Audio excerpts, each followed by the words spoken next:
everyone, and this is Jean from Happy Indulgence, and today I have for you my April wrap-up.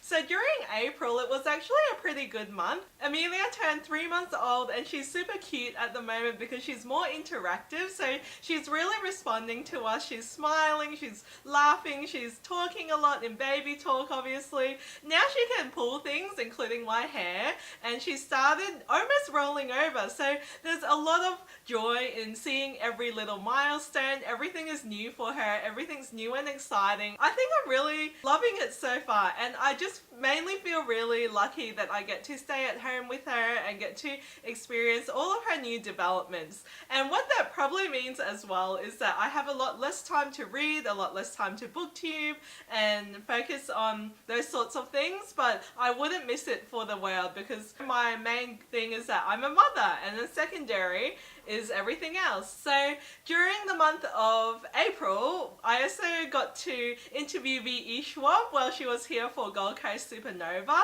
I was super lucky to chat to her and do a one-on-one interview, which I'll link up above and down below, and she was super lovely. It was amazing meeting one of my favorite fantasy authors. She's such an inspirational human being, and it was really great to have a one-on-one chat with her. Other than that, I also watched Avengers Endgame with my husband, and Amelia was babysat by the grandparents, and oh my gosh, it was so good. It was so worth the wait, and it was everything I ever dreamed of. And just like the whole cinema sitting there waiting for the credits at the end, and there was nothing for the first time ever in a Marvel movie. Oh my gosh, that was pretty heartbreaking. Anyway, without further ado, in the month of April I read 9 books, and half of those were audiobooks because I've really had to embrace the audiobook life now. As usual, I'll talk about the books that I love the most to the books that I love the least. I'll talk a bit about what I thought about each of the books and give them a star rating. So I hope you guys enjoy this. So the first book I loved is A Gathering of Shadows by V.E. Schwab. This is the sequel to A Darker Shade of Magic, and I absolutely love this series, guys. I don't know if there's many of you guys who haven't read this series yet. This follows on from A Darker Shade of Magic, and the concept behind this is that there's different Londons, and in these different Londons there's either magic or there's no magic, or magic is dead, and then there's like this mysterious other London that isn't really talked about. What I loved out of this series is that the characters are so fascinating. There's so much sarcastic banter that's fantastic. So this one focuses a lot on Lila Bard, who is the main character, and the opening scene is absolutely wonderful. So she basically jumps on board a pirate ship and she wants to kill everyone on board so she can take the ship for her own. So if that doesn't demonstrate who Lila Bard is to you, oh my gosh, she's super cocky, and there are so many fantastic moments in here, and I loved Cal and Prince Rai as well. So Cal can basically wield magic and different kinds of magic, and it's super fascinating. It's gonna take me a long time if I just sat here to describe the book, but I just love the banter, I love the magic, I love the setting of London's, and I love Lila Bard as a character. And all the other characters are also super fascinating. So I cannot wait for A Conjuring of Light, which I will read very soon because this one led off into a cliffhanger. So this one's 5 stars for me. Next one that was a 5-star read is The Near Witch by V.E. Schwab. So I obviously read this because she was in Australia on tour for this book, and this is actually her debut novel. It didn't do too well when it was first released, but it's actually re-released now, and I actually really enjoyed this. It's a really whimsical, very different read to her other fantasy reads. Basically, it's a haunting read about a girl called Lexi.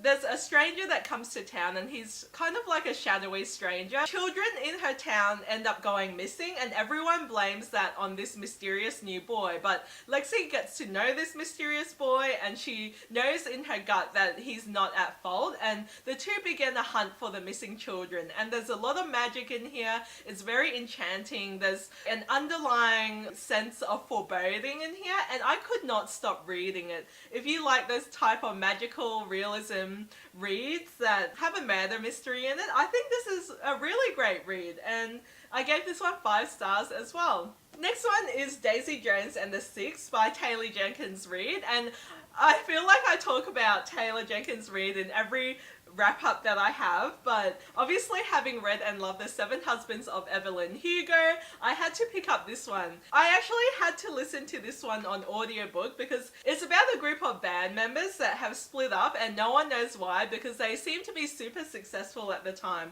And it's also set in the 1970s. That's when music and drugs and rock and roll were really big. And Daisy Jones is this larger-than-life character that decides that she wants to become a singer, and she doesn't just want to become a groupie. And the Six are already this successful rock band, and they basically amalgamate. So this book is actually set out in interview format. Listening to it on audiobook was actually perfect because there's a full cast of characters and you really get to know the characters based on the voice actors as well. It's not a standard format book because it reads out like a transcript, but I really enjoyed this one because there's just a lot of secrets and a lot of band drama and a lot of gossip, and there was just so much drama in here. But then the thing that I really like about Taylor Jenkins Reid's books is that the characters are so flawed, and that's okay. It's okay to show strength through your flaws. There's a lot of really unexpected twists in here as well, and I didn't expect to love it as much as I did, and I gave this one 4.5 stars. Next book was an unexpected read for me, and that is Do You Dream of Terra 2 by Tammy O. And I actually felt like I was in the mood for an introspective sci-fi novel, and I picked this one up because I listened to this one on audiobook as well, and I was really drawn in by the premise, which is about a group of young adults. So they're in their early 20s or like just past the teenage years, and they're actually chosen to launch into space for the Terra 2 project to populate a new planet, and they'll reach Terra 2 in 20 years. So this follows a group of 6 different teenagers, and they each have different skills. So one's a pilot, one's a commander, one's an engineer, one's a botanist, a medical officer, a head of communications, or the face of the project as well. And it goes through a lot of character development. So it talks about why each of these characters decided to form the basis of Terra 2, decided to join it, decided to train for it. It also follows the group dynamics as they launch off from Terra 2 and how none of them trust the last newcomer, Jesse, because it feels like he was just shooed in because one of the other chosen people actually died before they came onto the spaceship. And if you're looking for like a really introspective space novel that has a lot of great character development, like you can really get to know each and every character, why they would leave everything they have back on Earth to launch into space and what they expect to find there, this will be a really great novel. And I actually really enjoyed this one because it was a bit different.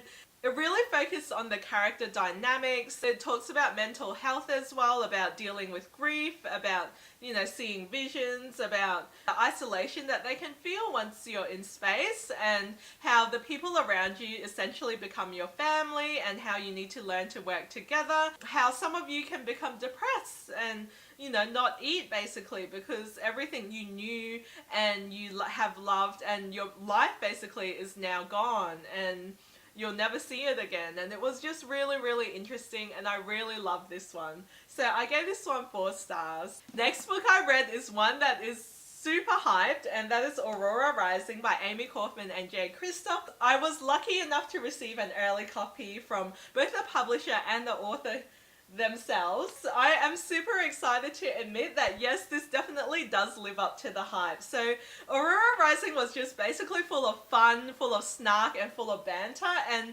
because it's set in space as well, there's just a lot of world building there that I really enjoyed. And what I loved about Aurora Rising is that it forms like an unlikely squad. So the blurb basically says it all. I'm not going to regurgitate it. But part of this squad, there are some alien races. So basically in the future, humans have learned to coexist with different alien species now that they can travel across the galaxy relatively easily. And two of these alien species, one is Finian, and he has to rely on an exosuit to live, so he's a bit of an outcast, and he's super snarky. He has a bit of a chip on his shoulder, but he has the best lines in the book. And it was interesting learning about his alien race, basically, and how everyone is clan-like and forms your family, and no one really knows who is who and how you're actually related. But it was interesting seeing him meet up with one of his family members, for instance. And the other character that everyone keeps on going on about is Howl, and he's a hot space elf pretty much. He comes from a race of warriors that are trained for battle. He responds to the call of the blood, basically, and it's like he's constantly battling to listen to Tyler, who is his commander. He's going through an internal struggle to resist everything that his blood is telling him, and he's pretty much an outcast as well, because they're like, why are you even working with puny, weak humans? So that was really interesting. And if you guys miss Aiden from the Illuminate series, there's Magellan here, who has a few snarky lines, and it's really, really funny, even though he was a small... He or it was a small minor part of this series. So this very much felt like a setup book, because we learn about how the cadets of the Aurora Academy have been drafted together. They're the last people, the outcasts that no one really wants. They don't really get along, basically.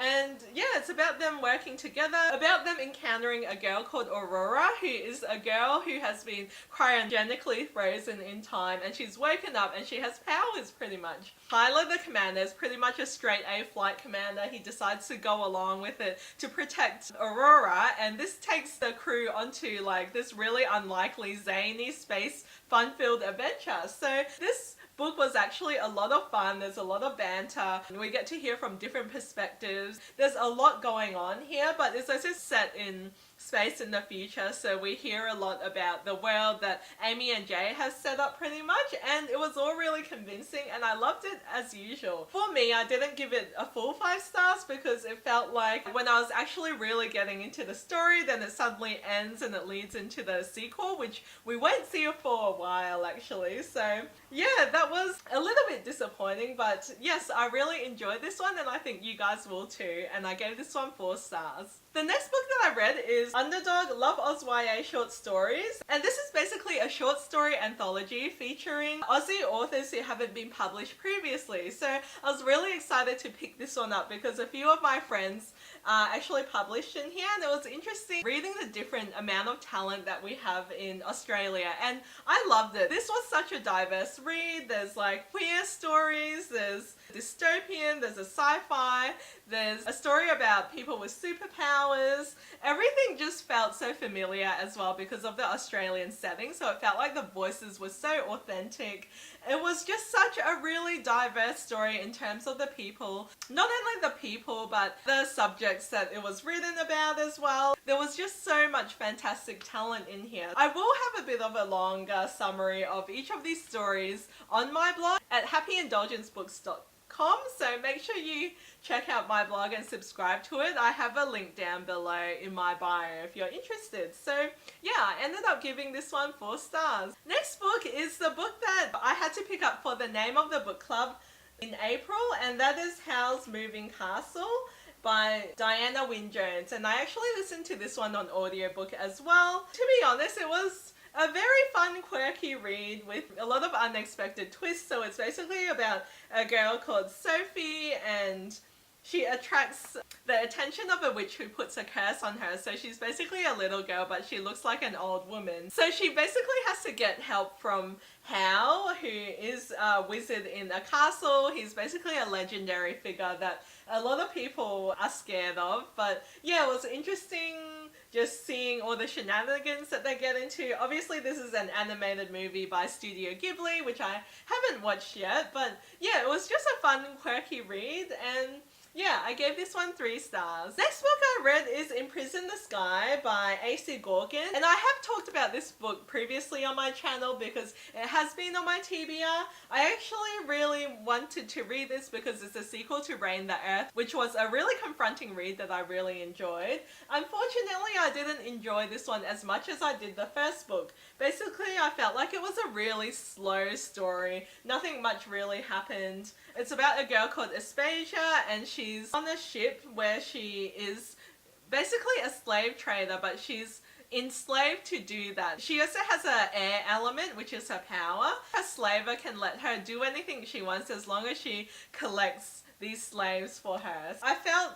like the concept was a bit problematic because you're talking about slavery, but then this slave pretty much can do what she wants, and what she does is she goes and releases the women and the children, but she brings in the men as slaves. So yeah, that was pretty interesting the way that was told. It was such a slow story for me. I found it a bit boring as well, and the whole reason I didn't enjoy this was because I just couldn't get my head around the whole you're a slave but you're free to do what you want, but then your slave trader is really evil. And yeah, it felt like a bit hypocritical at times, I guess, but I guess the character's just kind of working with what she has. That was a bit of a disappointing read that I still gave 3 stars to. Last book I read is actually one that I have returned to the library already. It's a graphic novel called My Favorite Thing is Monsters, and I wanted to pick this one up because the illustrations were absolutely beautiful. It